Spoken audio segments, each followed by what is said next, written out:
गुरु रूपी साध संगत के चरणों में प्रणाम। राधा स्वामी जी, मालिक तेरा इंतजार कर रहा है। परमात्मा प्रत्येक जीव का इंतजार कर रहा है।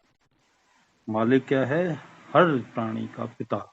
तुम ही हो माता, तुम ही हो पिता, सखा तुम ही हो, बंधु तुम ही हो। और वो खसम है। खसम का पति है। सुहागन जो है, आत्मा जो है वो क्या है? सुहागन। सुहागन जो है तब बनती है वो जब वो अपने पति से मिल लेते हैं। तो हे जीव, तेरा जो है, क्योंकि आत्मा तो परमात्मा का पार्ट है, और परमात्मा के पार्ट की वजह से अपने ही पार्ट, अपना पार्ट क्या हुआ कि जीव जो है वो मालिक का अंश है और मालिक से कभी बिछड़ा नहीं, लेकिन इल्यूजन की वजह से वो ऐसा महसूस होता है। काल का इल्यूजन, काल का जाल, काल का माया जाल, मन का जाल, प्रकृति का जाल, सबके मिलन का जाल जो है, उससे आत्मा को ऐसा फील होता है, जीव को ऐसा फील होता है कि जो है परमात्मा जो है उससे वह दूर है। और जीव कई बार ऐसा सोचता है कि मैं मालिक को मिल ही नहीं सकता। हाँ, तो जीव जो है वो परमात्मा के मार्ग में चलना शुरू करे, उसका तो वो इंतजार कर रहा है, और सदियों से इंतजार कर रहा है। कब से इंतजार कर रहा है? जब से आत्मा परमात्मा से संसार में एक्सपीरियंस लेने आई, एक्सपीरियंस लेने आई है संसार में, और वो काल के जाल में फंस गई। तब से मालिक जो है अपनी उस आत्मा का, अपने उस पार्ट का इंतजार कर रहा है, बाहें फैला है। जीव नहीं चलता उसकी तरफ।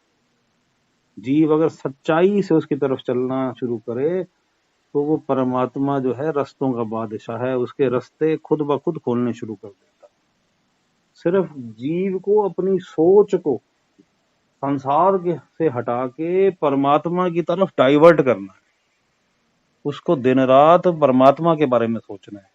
किसी जाति में उसे अल्लाह कहते हैं तो अल्लाह के बारे में सोचना है, राम कहते हैं तो राम के बारे में सोचना है सब एक ही। दो परमात्मा नहीं है संसार में, ना तीन है, एक ही परमात्मा है। एक ही था, एक ही है, एक ही रहेगा।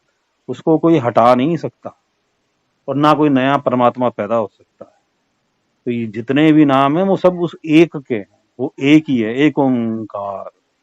उसको कोई वाहिगुरु कह देता है, कोई मालिक कह देता है, कोई परमात्मा कह देता है, कोई अल्लाह कह देता है, कोई राम कह देता है, कोई दयाल कह देता है, कोई अकाल पुरख कह देता है, कोई राधा स्वामी कह देता है। वो ही मालिक जो है अनामी, जिसका कोई नाम नहीं, कुल मालिक, उस वो तेरा इंतजार कर रहा है। और सदियों से, कब से सदी? जब से तूने जो है उस आत्मा ने जब संसार में प्रवेश किया एक्सपीरियंस लेने के लिए, और अब तू जीव उस मार्ग पे चल और हंस बन जा। हंस कौन सी आत्मा होती है? जो अपनी वापसी यात्रा में सफल हो जाती है, वो जो अपने निज धाम जहां से वो आई है वहां वापस पहुंच जाती है, जो अपने घर पे वापस चली जाती है, वही घर जहां से वो आई थी इस संसार में, उसी घर में वो वापस पहुंच जाती है, उसे हंस कहा जाता है। और जो आत्मा संसार में एक्सपीरियंस लेने आई ही नहीं, उसको वंश कहते हैं। जो इस योनि चक्र में फंसी ही नहीं, आई ही नहीं, उसने वहां से यात्रा शुरू ही नहीं। तो हे जी, तू इस संसार में फंसा हुआ है, इस काल के चक्र में फंसा हुआ है, इस शैतान के चक्र में फंसा हुआ है, इस सैटन के चक्कर में, सैटन के खेल में फंसा हुआ है।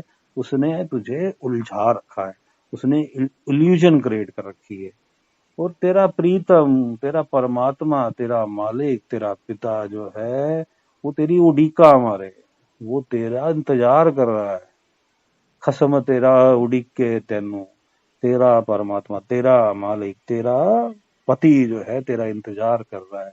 चल सखी पिया मिलन को, चल सखी पिया मिलन को। ये क्या है? धाम अपने चल, पराए देश नहीं रहना। अपने घर चल, ये पराया देश है, तू फॉरेन कंट्री में है, फॉरेन लैंड में है, यहाँ नहीं रहना, धाम अपने अपने घर चलना है जहाँ पे आनंद ही आनंद है, ना जहाँ समय का असर है, ना जहाँ कोई काम, शरीर जो है, न शरीर होते हैं, न तत्व होते हैं, न समय होता है, न मृत्यु होती है, न जन्म होता है। आत्मा पवित्र उस आनंद में चेतन स्वरूप उसका विस्तार, जो सारे संसार को चला रहा है, उसका पाठ, उसी में आनंद में अपना अस्तित्व खो के, क्योंकि यहाँ जैसे ही उसने अस्तित्व अपनाया, मैं अपनाई, तो परमात्मा का जो साथ जो है उसे छूटा हुआ महसूस हुआ। वैसे वो छूटा नहीं है कभी भी, परमात्मा ने आत्मा को कभी अपने आप से दूर भी नहीं होने दिया, लेकिन बस बीच में ये जो पर्दा है, ये जो भ्रम का, ये इल्यूजन का पर्दा है, इसे छटना है।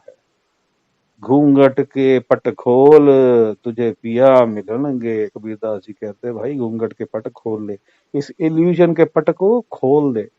कौन खोलेगा? पूर्ण गुरु खोलेगा, कामिल मुर्शिद खोलेगा।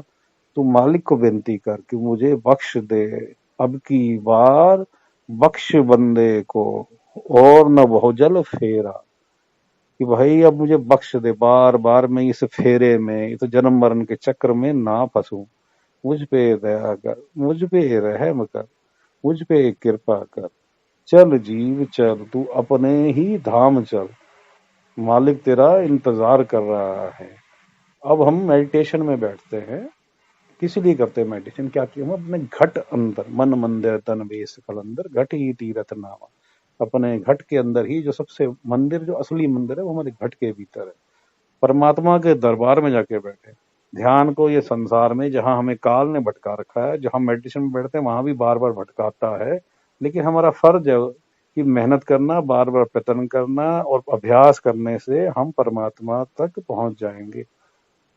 और धीरे धीरे धीरे ऐसा समय आएगा कि जब हम अपने आप को परमात्मा के हवाले कर देंगे, जब हम कुछ प्रयत्न ही नहीं करेंगे, स्वयं सब कुछ अपने आप हो जाएगा, क्योंकि ये मार्ग कृपा का है। जब उसकी कृपा हो जाएगी, हमें तो जाके बैठना है। कृपा तो वो अपने आप करेगा, वो दयाल है, वो कृपाल है, वो रहमत करने वाला रहीम है। मालिक की कृपा का इंतजार कर।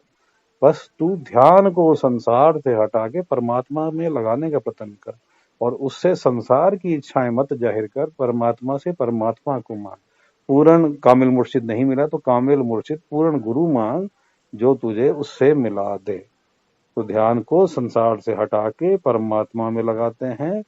कहाँ? घट के भीतर, दोनों आंखों के बीच में, पीछे करके सेंटर में, थर्ड आई सेंटर, तीसरा तिल, बिंदी वाला स्थान। और अगर पूर्ण गुरु प्राप्त हो गया है तो पूर्ण गुरु में ध्यान, और अगर पूर्ण गुरु द्वारा पंचनाम सतनाम विदेही नाम प्राप्त हो गया है तो उसका सिमरन। मालिक सबका भला करे, मालिक सबका भला करे।